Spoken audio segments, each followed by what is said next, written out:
Hello, it's Beanie here. Today in my video, I'd like to focus on the overbought and oversold concept.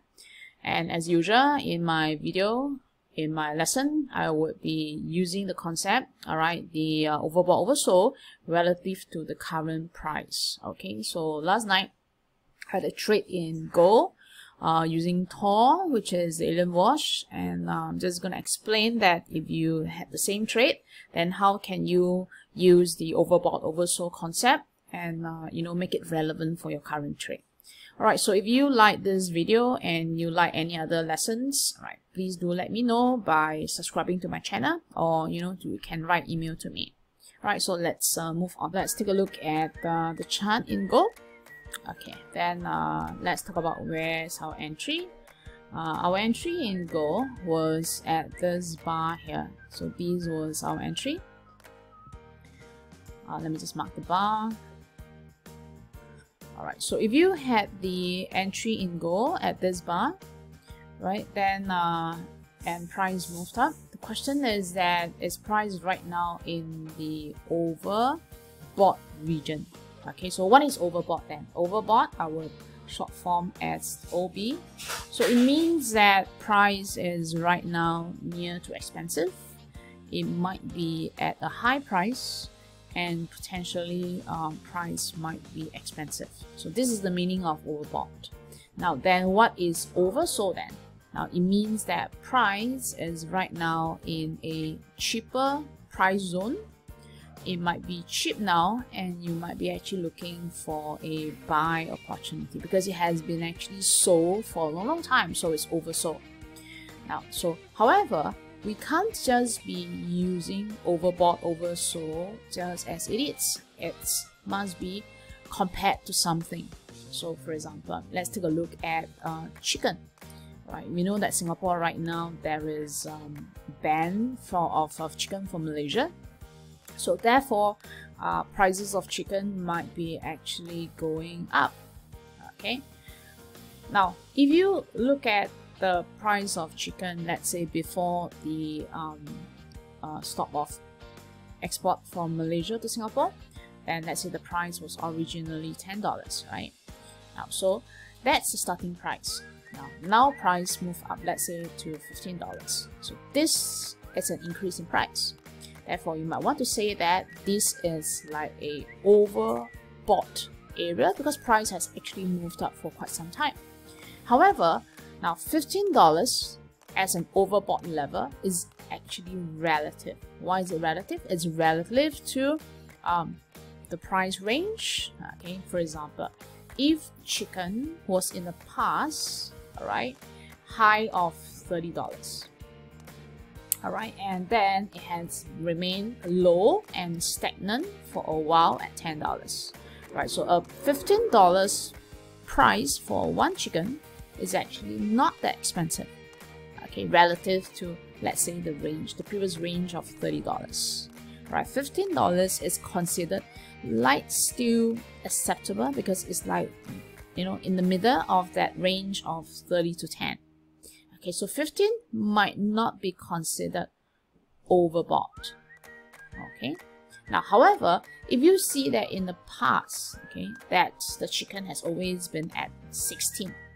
So, the low of 10, right? And if price is right now moving to, let's say, 15, then yes, that would be seen as an overbought region. However, if you look at it, let's say in the future, you expect that chicken prices will continue to go up because then supply will continue to be declining, right? And there's a potential for price to move into, let's say, the 30 region. Then a $15 in chicken, it's not that expensive either. Right, so overbought and oversold is relative. So for example, if let's say price is near to a resistance, which in this case here, if you take a look at gold, right, in the recent price action, then around this place here, yes, gold had a bit of a resistance. So there was a bit of a resistance here because this seems to be the place where gold was hovering, right? So let's say this is $10, all right, and then the place that before we bought in, the low was, let's say, $1. We probably bought in near here, which was in the range of $5, but you know, as price move into profit for us, right, it hit near to a place that's relative, so therefore this place might be seen as an overbought region. Alright, now however, things isn't that simple, because we also need to consider what's the price trend. So if I take a look at the overall price movement and I say, hey, look, you know, gold has been actually going down for a while, and the highest that was seen in terms of price was actually high of here and low of here. Okay, so let's say for example this is 10, so this is the starting price, and then this one is actually for example 1. Okay, so I'm just going to mark 1 here, and then the place that we bought in, probably we are at 3. Okay, and if you see the recent price movement, you know, for example 10 to 1, and perhaps that what is happening right now here could be actually 4. Alright, and it's not really that expensive, it's not really that overbought. Alright, so now with this, it becomes very tough to determine whether it's overbought or oversold. So what we do is that we will insert indicators. So what are the indicators that we can help? Right, we can use things like annual oscillators like RSI or stochastic, which give us the overbought oversold region. Alright, or we can use certain price-based indicator like Bollinger Band. So today I will just be introducing how you can fit in, for example, an oscillator like stochastic to help us, you know, identify overbought oversold. But at the same time, you know, I want to bring out that problem of overbought oversold, because as you flip to different time frame, it's going to give you different overbought oversold perspective. Right, so let's continue on. Alright, in the same chart, I have added in a stochastic indicator. It doesn't really matter about the setting of stochastic indicator, but you know, basically we are looking out for if the stochastic indicator is near and above to, let's say, 70, then that's into the overbought region. Okay, now when the stochastic indicator is near to 30 or below 30, so we are in the oversold region. So this place here is the overbought region here, OB, and then the one at the low here is the oversold region. Okay, and then I'm just going to call it OS. Now, again, when you flip into different time frame, let's say I'm right now into the 4-hour time frame. When I flip into, let's say, the day time frame, right? So what happened to that stochastic indicator will be different. Okay, for example, just now we saw that in the 4-hour time frame, the stochastic was actually in the overbought region. But now using the same stochastic into the day time frame, then that stochastic is not in the overbought region, but then somewhere between it. Okay, and probably just heading slightly near to it. All right. So the indicator will change as you know, as you move into different time frames. So this is the problem with using indicator to point to you, all right, where the price is near to the overbought oversold region. All right, but generally it gives us a good indication whether you know, a trade is tilted to your side. So for example, when it's near to the overbought region, perhaps that you will be looking for a sell signal. So the overbought oversold gives you an indication only, but most important, we are still using price action to lead that trade. Okay, so what kind of price action? Of course, then for us, we are using the wash and rinse. Okay, so that means that we use the wash and rinse to trigger in a trade. Now, for example, at this place here, all right, that where you have the stochastic into the oversold region, right? Even if you were to go in the trade, you realize that, hey, look, you know, it's not successful. In fact, that price dropped further, and in fact, that price continued dropping further. All right, at this point here, when the stochastic never enter the overbought region here. Okay, all right, so to use overbought oversold, it is a clue. Okay, it is a clue to let you know whether a particular trade is staged at your advantage, but it's not absolute. It doesn't say for sure that it is you know, that that sure thing for you to enter a trade.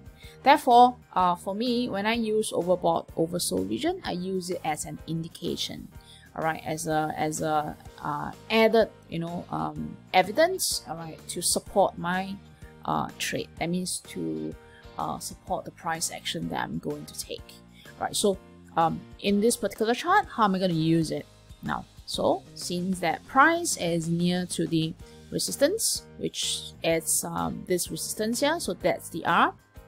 All right, and then I have already gone long. That means I've actually made some money already for this from this trade.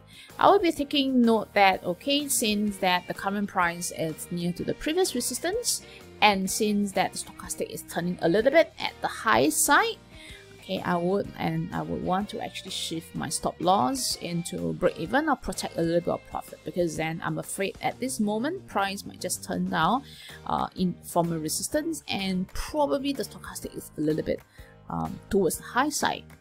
Okay, but will the overbought, oversold concept be the one that is leading a trade? No. Okay, and then this video also highlighted what's the issue.